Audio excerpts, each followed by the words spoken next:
Hello there, I'm Liberalita. And I'm Sam. I'm back. Hooray! And today we're talking about chapters 12 and 13 of Wind and Truth. This video will contain spoilers for every Cosmere book and the preview chapters that have already been released. So if you don't want to be spoiled, then click off now. Since chapter 3's epigraph doesn't add a lot, we'll go over both of them here. Chapter 12's epigraph says that the author of Wind and Truth didn't know about their quest, and in the next chapter, the author says they'll do their best to recount the story and what happened to the wind. Reiterates that Zeth and Kaladin are the wind's champions. Not many people seem to know about Kaladin and Zeth's quest in general. Later in chapter 13, it shows that Adolin and Shallan haven't been told about it, but in general, they're pretty out of the loop. I keep seeing Sig and Yasna as the lead contenders for a lot of people, but both of them are definitely aware of the quest, if not the details, so it depends on what the author means by not knowing the quest. Ooh, I didn't even think about Sigil. I think I kind of like that. I think it's more likely Yasna, but Sigil could be fun. Also, it's not these epigraphs, but I do think a previous chapter confirms that neither Kaladin or Zeth were involved in the Duel of Champions at all. We knew this, but I still see both of their names getting tossed around a lot. Oh yeah, it's absolutely not Kaladin or Zeth. These epigraphs are hammering it in that these two are not involved in the contest of champions. Chapter 12 starts with Kaladin and Syl flying while he thinks about his friends in Bridge 4 and all the peoples he's lost, as he goes to Relane's celebration on becoming a Truth Watcher. Kaladin congratulates him and assures Relane that even though he's a Truth Watcher, he'll always be part of Bridge 4. Cal also thanks Relane for staying with them even though they found out there are more listeners. The scene is really sweet. Aw, yeah, that's really sweet and cute. Yeah. Kaladin then becomes embarrassed that he's taken the stage of Relane's celebration, but it's really the best time to do it. To which I say, as someone who's been into the Reddit wedding stories, Kaladin is being extremely rude to make a big announcement at someone's friend party. You can't announce your engagement at someone's wedding. Kaladin shouldn't be surprised if Relane blasts him on Cosmere Reddit. Oh, you just know someone's gonna write a think piece about it on the subreddit, taking it way too seriously. Kaladin, this is obvious proof that Kaladin's going to be Odium's champion because he took away Relane's spotlight and he's racist. When Kaladin gets their attention, he looks amongst the crowd at the familiar faces and thinks about the ones that aren't there. Tef, Maps, Dunny, Rock. Then the text says, not Moash. He no longer missed Moash. Kaladin's hatred had eased. He accepted that there would always be those he couldn't protect, but he had not given up his right to take Moash to task. Kaladin would see that Teft got a chance to spit on Moash in the afterlife, if such a thing existed. Dang. This may be a good time to establish that this challenge is brought to you by Moash haters. Not that we don't like him as a character, because we both find him very entertaining when he's on page, but we do not like him. He certainly won't get a redemption arc this book because he has taken zero accountability for the things he's done and actively runs away from it. I also highly doubt he'll ever get one. Yeah. Moash is Kaladin's to deal with, and he's finally ready to do that. Killing Teft really was just too far, and he's not going to come back from that. If Moash was going to get a redemption arc, he would have taken, I don't know, any steps towards it. Sorry, but that's just not his path. Yeah, at this point, even if he did get a redemption arc, it wouldn't involve Kaladin forgiving him or being his friend. That door has been firmly closed. Not that either of us think he'll get one. I think he dies in this book for sure in a confrontation with Kaladin, and possibly with Seth enacting his newly found Skybreaker justice. I think that's a major possibility and probably the most likely thing to happen, but I won't rule out my theory that he could survive and be something that Gavinor needs to overcome. The lesson will be violence begets violence. That would be incredibly either of us want to do with Moash discourse for the next decade. I was just gonna say that we don't want to deal with that.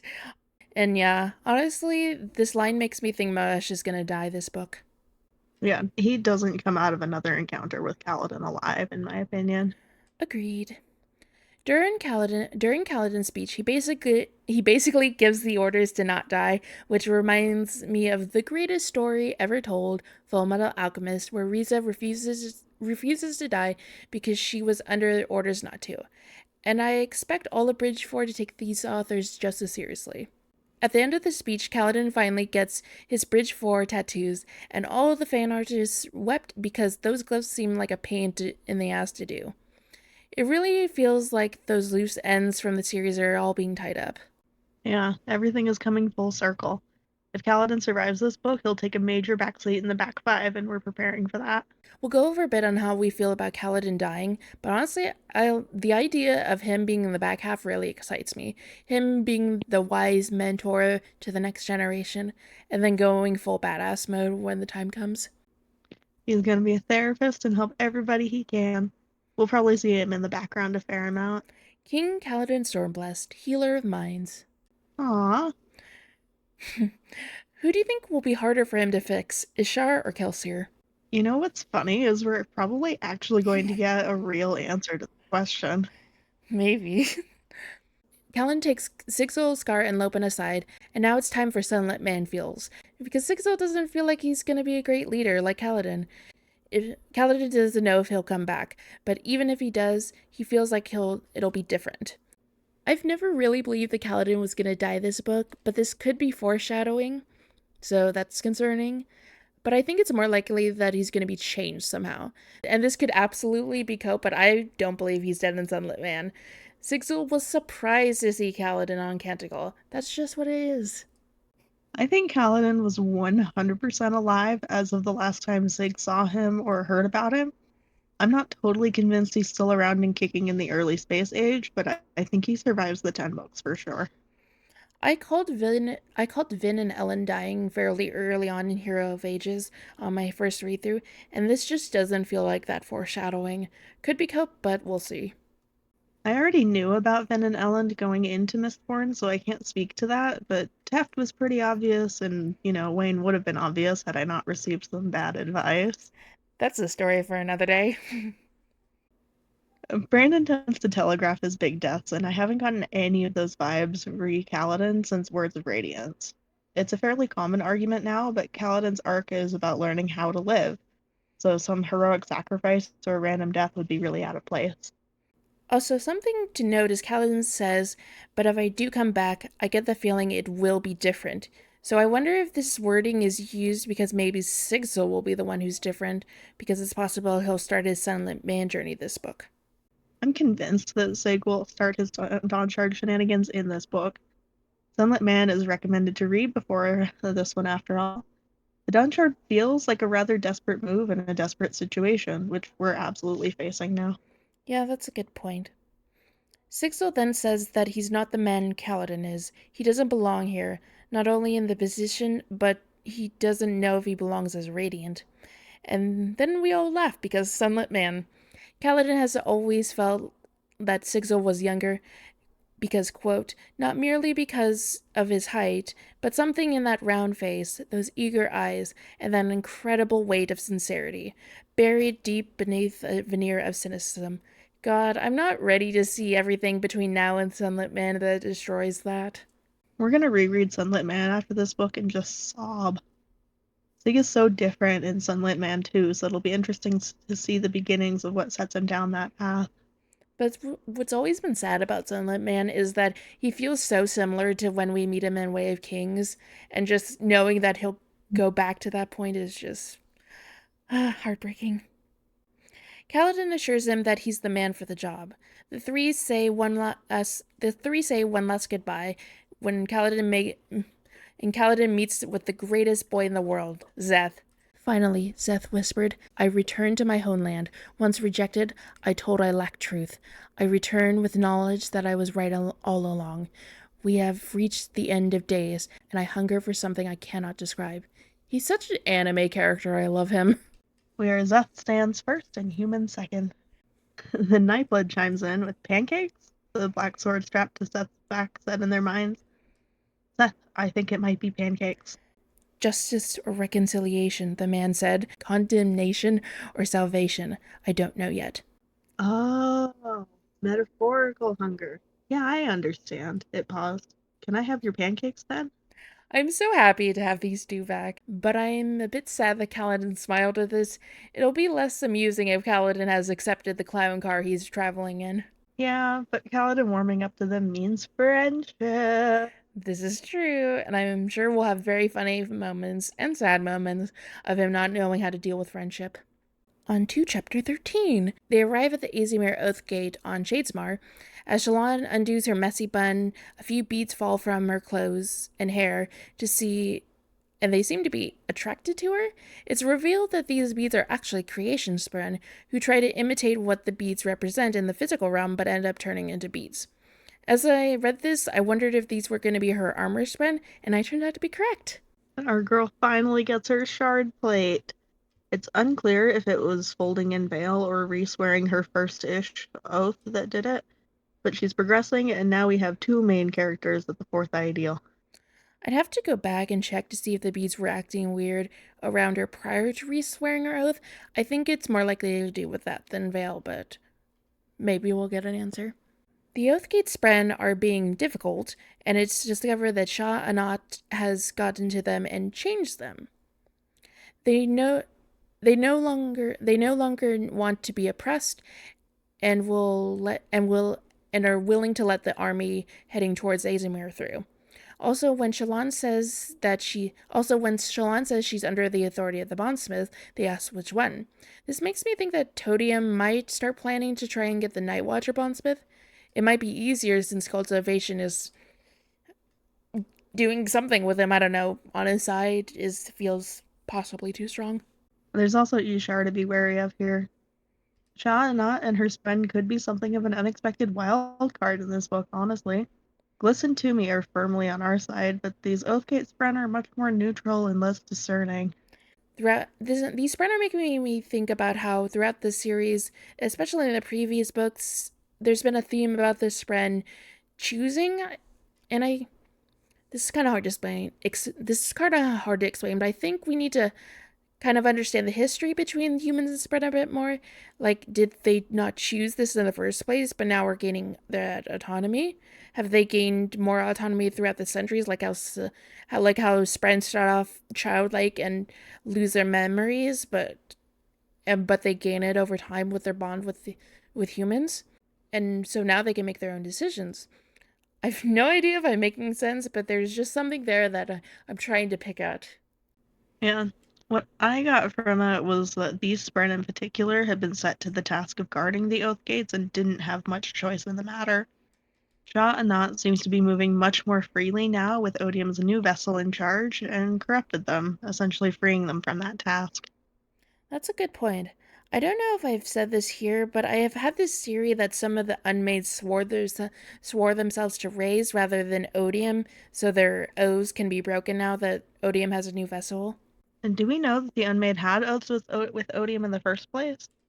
Ba'ad al-Mishram broke free and went extremely rogue centuries prior. That's true. Maybe it was more along the lines of what you were saying because race is no longer the vessel, the connection has changed. I just need to know how much Shah Anat might be willing to help this new Odium. Mostly because I think giving Odium's champion a corrupted spren with void binding powers would be sick. Ooh, I didn't even think of that. Oh, that's so cool. I need to see Odium's interactions with the Unmade. We'll get to this later, but it being the end of day one means that maybe next week we'll get interludes, and I need Todium's POV. Oh, I'm desperate to get back into his head. I need more information. I really hope we get a Todium interlude next week. It's been 4 years of us wondering what's going on with him and how his Sharhood works, and I really want to know about it. It's what I've been looking forward to the most since Rhythm of War, and I'm so impatient waiting for any answers. Same here. The team finally gets to the physical realm, and Shallan's armor forms around her. It acts a bit different from Kaladin, so I wonder if that's just because they're two different types of spren, or maybe because of the double bond. It totally tracks for Creation's friend, though. I love how excited they are. They're so cute. Kaladin, Adolin, and Shallan are reunited. Adolin and Shallan try to get Kaladin to help them, but he has his own mission to go on. They say goodbye, and Adolin says, "If you're ditching us now, Cal, then I'm taking it as a promise for later, the four of us." He nodded to Syl. "Drinks once this is done." Pattern, Maya, and Testament do not get drinks, though. I've also been told that Adolin has this super special connection with Galleon, so I guess he's not considered either. Kaladin is pretty reluctant to agree to this, since he's saying his goodbyes and he has no idea if he'll make it back. But Shallan stays behind a bit and makes him promise, with emphasis that the two of them started this, and the two of them will see it to the end. Interesting. I wonder if this means Adolin is a goner. He's noticeably missing from the actual promise. So is Syl, actually, but we won't dwell on that. Oh my god. Screw the theory that Syl is gonna die in this book. I do not believe it. And honestly, I think it's pretty obvious that I hate most of the death theories in the fandom. I think the first suggestion of the four of them having drinks at the pub is a bit of a misdirect, but I have no doubts that, quote, drinks, jokes, laughter at the end is exactly how Kaladin and Shallan's story will end, even if it's all the way in book 10. That'd be nice. And a nice way to bring it back all the and a nice way to bring it all back at the end. Yeah. It's the emphasis of at the end that is very interesting to me in particular. We don't think this book is going to end peacefully or well for Roshar, so I think at the end truly means at the end. Yeah. Shallan asks Adolin about double sharp blade fighting. I really like the idea of Testament as a shield. We have been told that she protected baby Shallan, so I think it's gonna be really fitting. Dual wielding Shallan is something I truly need. Also, Testament protecting her whole life is really sweet. Shallan and Adolin are returning back to Urithiru, and it's very interesting. And it's very interesting that Testament can activate the Oath Gate when we saw it in Words of Radiance. Renarin's Deadeye Shard blade did not work. Yeah, Testament will be a lot easier to bring back than the other Deadeyes, I think. I've long assumed that repairing the original bond is really the only way to do that, and I'm sure we'll see that here. Yeah, I think if there was a way to fix the bond, someone would have done it by now. I'm sure if there was a way to fix the Deadeye by being nice to them and swearing new oaths, we would have seen it. It feels a bit like slapping duct tape on a broken window. You're not really fixing the window by trying to put something different on top of it. It could be serviceable, but underneath that window is still broken. That's a really good metaphor for it. And especially early on after the Recreants, I feel like people would have tried something similar to what Adolin was is doing now. So I think Adolin and I think Maya and Adolin's relationship is probably the best it's gonna get. There's an unpopular opinion that I happen to share. They've made a lot of progress, but I don't think there's any way to get her fully back to the way she was before. We go back to Kaladin where he thinks about being the heir and that Renarin and Adolin are basically going to be his brothers. I do want to note that he did not mention this to Adeline at all, so that information will have to come from Dalinar. That should go well. Very well. Funnily enough, Sam and I privately talked about something similar, and how honestly, Adolin and Renarin have better relationships with Kaladin than they do with each other. Yeah, we were trying to remember if Adeline and Renarin had even had on-page interaction since early Oathbringer when he heals his wrist. Yeah, and we're both pretty sure they haven't. Could be wrong, but there's not a lot of interaction between them lately. Yeah, and do correct us if we are wrong, but there hasn't been anything memorable at least. I also made a joke earlier on about Adeline getting pushed out of his spot as the favorite son officially, but looks like that's actually happening. I'm really excited to see Adolin and possibly Renarin's reaction to Kaladin being named heir. You know, Dalinar is actually making a lot of decisions without consulting anyone except Navani, probably, to be honest. And Yasna. Oh, probably. But, like, sending Kaladin on this mission, naming Kaladin heir, sending Adeline back to Azamir when he'd probably rather go with Shallan. To be fair, they couldn't really get into contact with Adolin, but still, you'd think he'd wait until Adolin got back to talk to him about it. Honestly, he could have traveled with the Windrunners to Shadesmar. He can't be harmed by Odium's forces because of the contest rules. Yeah, if he wanted to, he would have, or however that goes. Now, I'm pretty sure the next chapter will be the Yasna one we already got, with the redacted bit being Shallan and Adeline arriving and reporting in Urithiru. Oh my god, that's right, I forgot about that. Ooh, God, I hope the interludes include Odium or someone interacting with him like Moash. Kaladin had spiraled toward death after losing Kaladin had spiraled towards death after losing his only sibling. He'd found Bridge 4 and the people of the war camps. Now it seemed like he had more brothers and sisters than he could count, which is so sweet. Aww. We are going to survive this, no matter what's said, and damn straight, Kaladin. He's finally resolving to live. It'd be such BS if he died. I'm so on your side with this. Yeah, it would severely deflate one of his major character arcs. And with that, it's the end of day 1. I am interested to see if we'll get epigraphs next week, and if the days are acting as parts, just more of them. If we get interludes next week, then I think most people assume the Sigil will get the reoccurring POVs in them, like Zeth, Eshonai, Venli, and Taravangian were in the previous books. I also really hope, as I said, we get Toady and POV or Moash. That'd be cool. Also, I'm guessing that when day 2 starts, we'll get new POVs. Hopefully, we'll still see Shallan and Kaladin, but I'm guessing we'll start. But I'm guessing we'll start getting Zeth's POV and Zeth's flashbacks. Maybe we'll start getting Dalinar's POV. 10 parts or more is smart if we're cycling through sets of characters like we did in Way of Kings. This way we won't be away from Kaladin's and Shallan's POVs for too long. I'd expect we get Yasna, Dalinar, and maybe Adolin for day 2 with some Seth flashbacks.